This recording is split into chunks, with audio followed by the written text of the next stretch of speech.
KCLR 96 FM. Now, you remember on Friday when myself and John Keane were coming live from Callan, we caught up with the Flashlight crew. Well, just as a kind of a follow-up to that, Flashlight are teaming up with Katie Gillum of the Disposable Film Festival, and I'm delighted to say we're joined in studio this afternoon by Katie, but also Ethan from Flashlight who joins us. Ethan, we'll turn to you first. Good afternoon. How are you going? I suppose the basics of what we're doing here this year is I don't think there's many people who dispute that America is the big film industry in the world. Like if you look at many of the actors in Ireland, Liam Neeson, Cillian Murphy, Colin Farrell, none of them were ever really considered to be as big as they are now until they really made it in America. Mm-hmm. So what we've done this year is we've brought Katie over from the Disposable Film Festival in the USA to show how young people in Kilkenny and Ireland all over as a whole can kind of make their own building blocks and get up to that level.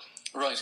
But just to give us an idea, Flashlight, of course, as we learned on Friday, it helps out the young people in Callan, and I suppose to get a bit of perspective, to do something with their spare time. But it's kind of it's morphed into something so much bigger than that now, hasn't it?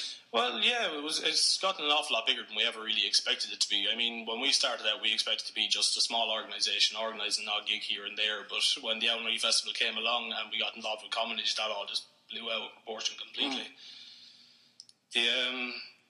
Well, when we started, as I said, we had planned on just being a small youth-based collective, just to help out young people because of the fact that we are actually run by young people. We knew what they wanted and what they wanted to do in their spare time. And when we were growing up ourselves, we noticed there wasn't an awful lot in Callan for young people, other than drinking, smoking and breaking things in general. So the basic idea was to just give young people the opportunity to prove that they can actually work on something worthwhile, and that when given the opportunity, they don't have to be destructive or undisciplined or destructive or anything like that. And just to give us an idea, with what you're doing, it's opened up so much at this stage. Everyone can be some sort of filmmaker, can't they? Oh, they can, without a doubt, in the world. I mean, personally, wouldn't consider myself to have any talent in filmmaking or animation or anything like that whatsoever. Right, if you just want to move the microphone a small bit down there, we're getting a little bit of technical feedback there. Yeah, go ahead. Having taken part in the animation workshops we were doing there, I learned, well, as I said, personally, I don't have any skills in that area, and even I could come up with something. Okay. Katie, we'll turn to you. Tell us a little bit about how you got into the type of work you're in with filmmaking and that, because it's very, very interesting, and what you're going to be showing a little bit later on is as we said, how you can just do a little bit of everything with, in everyday kind of filmmaking. Yeah, I mean, so the Disposable Film Festival was started in 2007 to highlight and to celebrate and promote films made on non-professional and low-cost equipment. And what the two founders of the festival saw is that people were using these really cheap cameras to tell really good stories. And didn't mean that there weren't great special effects or things. It was the story that was the most important. And so what we're really excited about being here for Flashlight is that that's exactly what they're doing here, right? They're using whatever you have to tell a story. And actually, I used to live in Dublin and worked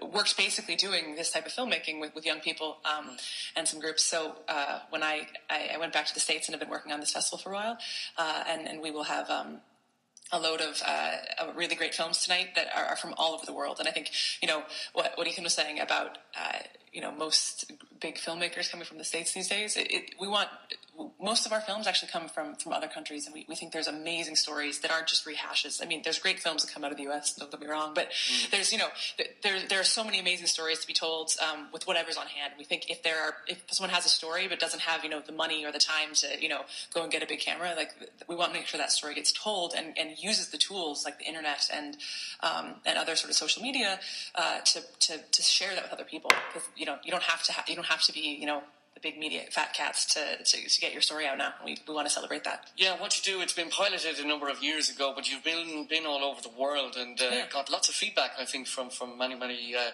I suppose, businesses and companies as well, which is a great thing. Yeah, it feels very good. I think both businesses and companies and schools, it's really great to have. we go into schools and we'll do classes and find ways to make sure, especially with youth work, that I think often people think of film made by youth as for youth, but film, like a lot of youth have really great stories that are not just, it's not just youth sitting and looking at a webcam and talking about their day. They have great stories and they have really interesting perspectives. We want to, give people the baseline of tools to make sure that they are, they're telling stories that are definitely worthwhile being in the public eye. So we want to make sure that they have the visual language and the metaphors and things like that means that adults everywhere and people like that will really take them seriously. Okay, so what's happening tonight then? Ethan, where is it all going to be on? Tonight the event is on in the old cooperative building in Callan. It's on at 7 p.m. Anybody that requires any more information can contact us at our email address, which is flashlightcallan@gmail.com, or they can call 086-081-0919. Personally, I don't think there's a person on the face of this planet that wouldn't enjoy the event that's going on tonight. I mean, if you like film, you're going to like what's happening here tonight. There's several different genres, themes, age groups. There's pretty much a bit of everything. Right. We're also showing something made by Callan's own Siobhan Clancy. She worked with a group of young people in San Francisco this summer during our 2012 festival with a group called Outtakes. And her work with them, learning how to be a documentary film crew, covering the festival, was sponsored by the Arts Council Ireland. So we're excited about that. Well, it's living proof, really. That we were in Callan on Friday and seeing all the work that was being done with Alan Ree and that, and Flashlight and yourselves and what you've done really transformed the place. So it's fantastic to see more going on, and hopefully you will come in and update us and keep us updated on how things are going. Definitely, yeah. We'd love to keep you updated and keep everybody updated. I mean, the more people that know, the better it's going to get, and well, it can only get better. Great stuff. So time and venue again, just so that people know? It's on the old cooperative building at 7 p.m. Excellent. It'll run on for approximately 2 hours. Okay. Yeah, a little bit under that, yeah. So is it kind of get there early sort of thing? If you want to get a decent seat, you probably want to be there a couple of minutes early, or otherwise you could get trampled. Yeah, it's a beautiful place, yeah. Yeah, great. So I think there's going to be loads of people going along tonight to check that out. Listen, Katie and Ethan, thanks very much indeed for popping by this afternoon. Hope it's a great success tonight. I know it will be, but thank you very much indeed. Thanks very much for having us.